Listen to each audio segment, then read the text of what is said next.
मैं जी बताएं।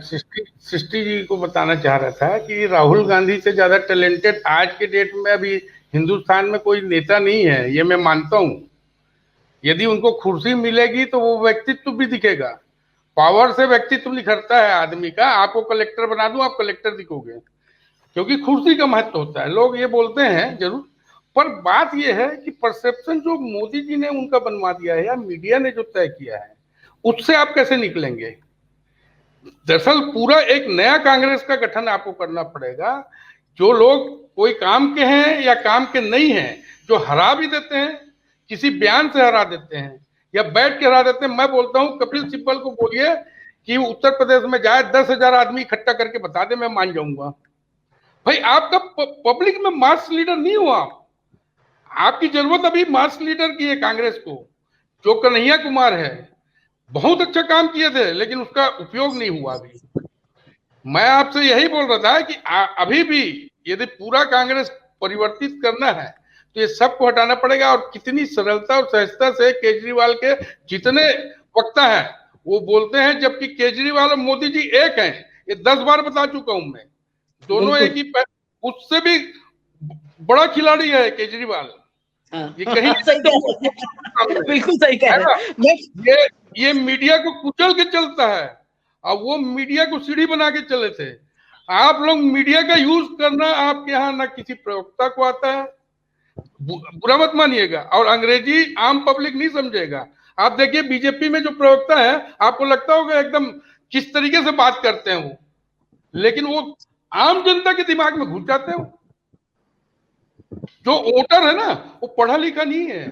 वोटर आपके वो गांव वाले लोग हैं। उन्हीं के भाषा में समझाने वाला आदमी जब तक नहीं मिलेगा प्रवक्ता, तब तक आप मास में वोटर के पास नहीं पहुंच पाओगे। बुद्धिजीवी में हो आप। हम तो मान रहे ना, राहुल गांधी प्रियंका गांधी ने इतनी मेहनत की, इस देश की कुर्बानी कांग्रेस ने दी। जो बनाया आज सब बेच रहे हैं, ये सारा चीज उन्होंने किया। वो तो यदि गोपाल ऐसा जी ये बात हुआ बताइए, तो एक बात गोपाल बताइए जी कि यही ईडी और यही बात। सीबीआई हाँ, का ऐसा यूज किए होते तो कब मोदी जी अभी बाहर होते? ये कब जमाने से दोनों जेल में होते? उनने यूज ही नहीं किया, उन्होंने परवाह नहीं किया। छोटे मोटे रिफरेंस आते थे, कहीं किसी का फेवर कर देना अलग चीज था, पर ऐसा उपयोग कभी नहीं किया था उनने। मैं आपको बता रहा हूं, वो भी यूज करते थे, पर अपने किसी को फेवर करने के लिए कर देते थे, किसी को फंसाने के लिए नहीं करते थे। जो काम इन लोगों ने किया है, वो काम यदि कांग्रेस करती तो लोकतंत्र रहता नहीं यहाँ पे, जो अब खत्म हो रहा है। क्योंकि वो काम बीजेपी कर रही है। अब उसको बचाने का काम सिर्फ कांग्रेस का। आपको अभी गारंटी दे रहा हूं, 24 में कांग्रेस आएगी, फिर आएगी। कांग्रेस क्यों आएगी? क्योंकि अब पूरे देश के अल्पसंख्यक से लेके एससी से लेके एसटी जितने लोग पीड़ित अभी 2 साल में और होंगे, उनके लिए विकल्प सिर्फ कांग्रेस है। राष्ट्रीय दल में क्षेत्रीय दल कोई भी हो, पर राष्ट्रीय दल में कांग्रेस है। इसलिए मैं बोल रहा हूं कि कांग्रेस को अभी मजबूत होना बहुत जरूरी है। हर जगह कांग्रेस को अब इस 2 साल उनके लिए इम्तिहान के समय रहेगा। ये 2 साल यदि ये बिना हारे बिना थके निकलेंगे तो मेरे ख्याल से कांग्रेस को फिर से उभरने में टाइम नहीं लगेगा। बस इतना ही कहना था मेरे को। नहीं, विधायकों के खिलाफ, मंत्रियों के खिलाफ तो पहले से ही लोगों में नाराजगी थी, गुस्सा था। तो टिकट नहीं काट पाए ना। ये अखिलेश जी ने बहुत बड़ा गेम खेला था, उसकी वजह से बीजेपी टिकट नहीं काट पाई। नहीं तो वो बीजेपी 100-150 टिकट काटने वाली थी।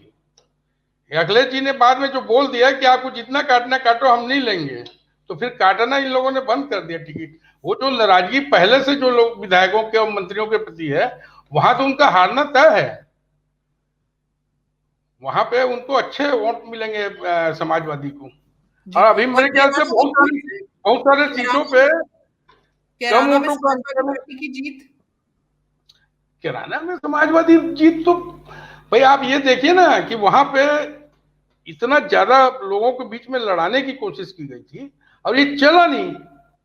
और जो बातें उन्होंने कहा वो वहां पे हुआ नहीं था। पलायन वाला मुद्दा था नहीं। ऑलरेडी पहले सामने वाला जिसने उठाया था वो आगे स्वीकार कर चुका था कि भाई हम ये मुद्दा है नहीं। उसके बाद जबरदस्ती वहां पे हिंदू मुस्लिम करने की कोशिश की गई। और फिर जो नादिम हसन है वो थोड़ा सा मुस्लिम वोटों में और लोगों में उसका है, बना हुआ भी है। अब कुछ बाहुबली का असर तो पड़ता ही है हर जगह। अब राजा भी ये जीत रहे हैं कि नहीं जीत रहे हैं?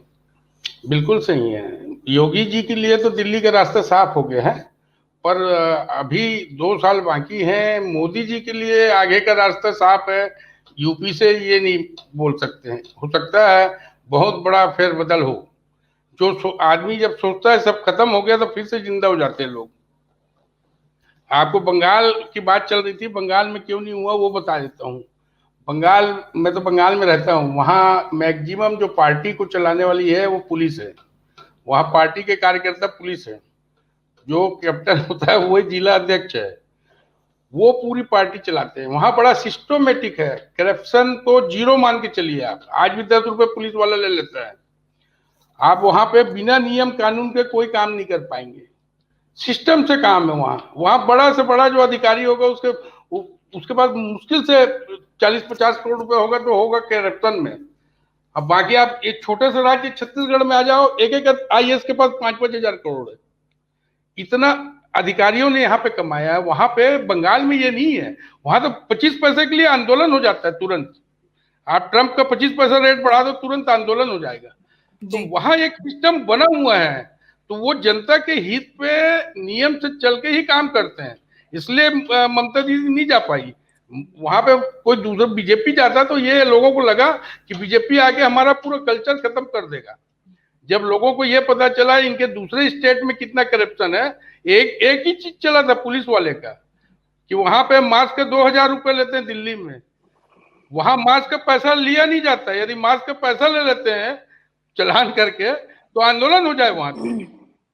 इतना आक्रोश है कि मार्जिन का गैप बहुत ज्यादा होगा। मैं तो ये भी आपको कल बोला परसों कि इसके बाद भी 100 सीट क्रॉस नहीं कर पाएगी बीजेपी। उसका रीजन सिर्फ ये था कि वोट ऑफ परसेंटेज के गैप बहुत हो गए थे। अखिलेश की तरफ बहुत ज्यादा लोग चले गए थे, बहुत संख्या में जाति जुड़ गई थी, युवा जुड़ गए थे, बेरोजगार जुड़ गए थे, मुस्लिम इंटेक हो गए थे, जाट हो गए थे। मैं मान के नहीं चलता कि जाट 50% वोट नहीं दिया होगा इनको, 100% 50%। थोड़ी सी जानकारी और सामने आ रही है, ये है आजमगढ़ के अतरौलिया विधानसभा से 14 राउंड में सपा 11,423 वोटों से आगे है। आजमगढ़ में मुबारकपुर विधानसभा में 11 राउंड से सपा 4,631 वोटों से आगे है। और आजमगढ़ की मुबारकपुर विधानसभा से 12वें राउंड के बाद से सपा प्रत्याशी 6,780 वोट से आगे हैं। तो क्या इसे 15,000 प्लस 11,000, 15,000 प्लस 6,000 के तौर पर देखना? सही कह रहे हो जरूरी। दो चीजें इसमें। एक चीज आपको वो देखनी पड़ेगी कि जहां जहां बहुजन समाज पार्टी ने मुसलमान कैंडिडेट दिया था उसको कितना वोट मिला है। दरअसल वो यदि 15-20 हजार वोट ले गया है मुसलमानों का, तो आप मान के चलिए कि उसमें फिर ये गैप आना ही है। हम सोच रहे थे वन साइडेड इंटेक हो गया है। यदि कोई कैंडिडेट 15-20 हजार वोट ले गया है, क्योंकि 50-60 सीटों पे अच्छा कैंडिडेट बहुजन ने दिया था।